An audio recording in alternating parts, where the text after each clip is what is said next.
So I was in the Mexico MTC in October and a little bit of November, and it was starting to get really cold in Mexico, and I like hate the cold. I'm such a baby about it.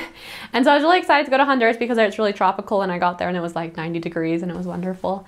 So I arrived, and I just remember because in Honduras they kind of like spiral around to get down to the airport. I'm not sure why, but it's just so beautiful looking over the whole country. And I just remember looking down and seeing tons of palm trees and tons of green, and it's right next to the ocean. And it's a very tropical, beautiful place. And when I arrived, the mission president came and picked us up, and I loved my mission president. He's ending in June, but he was absolutely amazing. Him and his wife were there, and I was just so excited, and I felt so much happiness when I first arrived, and I definitely had a confirmation that that was exactly where I was supposed to be and where I was supposed to be serving the Lord. The church started in Honduras probably, I want to say like 50 years ago, around that time. It started in Tegucigalpa, that's where the first missionaries went. There's actually a sister in my mission that her mom had served in Honduras, and it was just the Tegucigalpa mission, so it was the entire mission. And I actually met someone else who also said that he served in Honduras. He was older, but he said back then it was like Honduras, Guatemala, El Salvador, so it was just huge. So since then, just in 50 years, it's grown quite a bit. In Honduras alone, there's 4 missions now. And the nearest temple is in Tegucigalpa, which is the capital.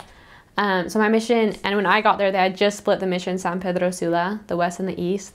So we had about half of San Pedro Sula, and then we went to the west, to the coast, kind of to the coast of Guatemala and up. So we covered like Copan, Santa Barbara,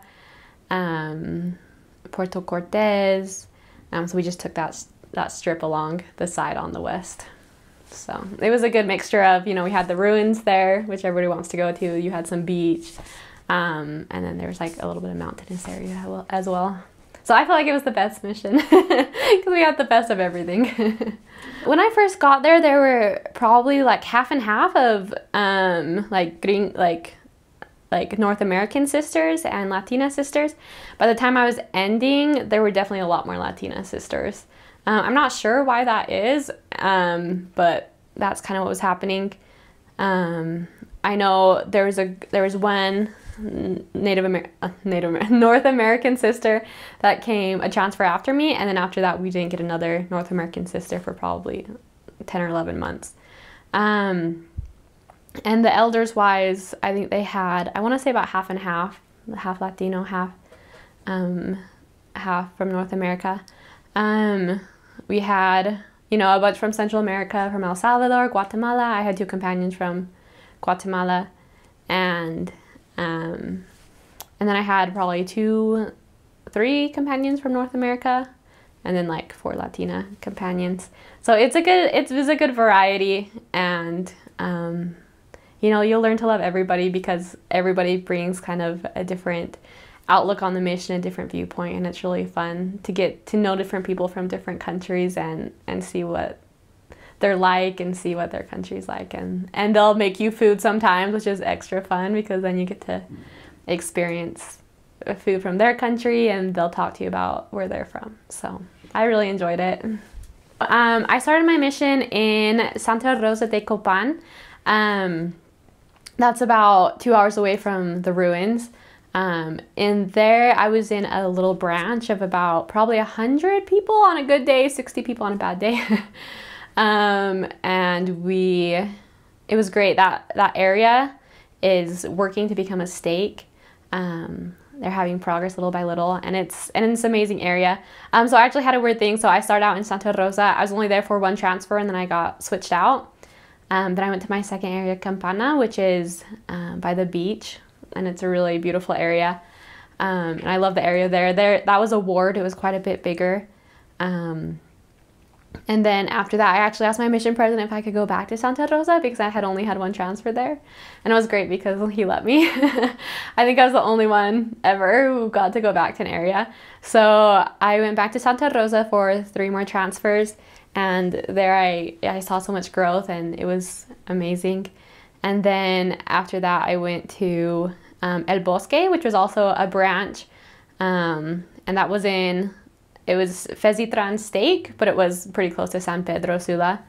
And that was a little branch. There was about 50 members there. So that was really fun, just being in a smaller area, because you really get to know everybody. Like, you know everyone really well, which is really nice as well. And then after that, I went to my final area, Los Castaños, which is also in San Pedro Sula. And I was there for 2 transfers. And that was really the city area. That's kind of, that it's probably a little bit more dangerous because it's the city. Being a missionary, though, you're really protected, and I never saw anything, or I never even felt fearful, which was such a blessing, I think. I was in the MTC, and I was kind of ready to get out of there, get to the mission field, teach some people. And so we get on the plane, we arrive at the Tegucigalpa airport, which is one of the most dangerous airports to land in. Right in front of the landing, the landing way, there's a huge hill. So before we landed, we saw on the map that we had to turn around and try it again. And he was able to land. We got on the runway, and we were kind of like seeing how Honduras is out the windows, lots of poor houses, tons of palm trees. And then we get in the airports. Things are still kind of normal. There's lots of Americans in there, and so you still kind of feel like you're in the States. But as soon as the doors open from the airport, it's chaos. Lots of just dirt bikes, crazy traffic. There's lots of armored guards around, just guarding the banks, the grocery stores, everywhere. And so, to me, that was a shock, just coming from Utah and going to Tegucigalpa. It's said to be one of the most dangerous cities in the world, but as long as you're obedient, you'll be fine. Well, we got to the airport, and it was so hot, even in December. It was so hot. I remember President Klein saying that we were in the middle of a cold front right now, but we're all sitting there sweating bullets. Like, it's cold right now? What? And we went to transfer meeting, and I met my companion, and she was Colombian, and she didn't speak a word of English. So I just did my best. But we were at a chapel for transfer meeting the next day, and I met her, and we got on a bus, this like little, they call them rapititos. It's like a really large van, like a 20-person van, but they're buses. And we got on one, and we stopped at a grocery store to just buy some quick snacks to eat on the bus to our area, because it was going to be an 8-hour bus ride to get to my first area. And I remember we were in this little bus, and we pulled up to the Mirna bus station, and I vividly remember it was raining, and you pull up to the bus station, and all of a sudden people start crowding around the bus, and they're like banging on the windows, and they're shouting, and I had no idea what was going on, and I was so terrified. I was like, I'm in a third world country, and people are yelling, and I have no idea what's going on right now.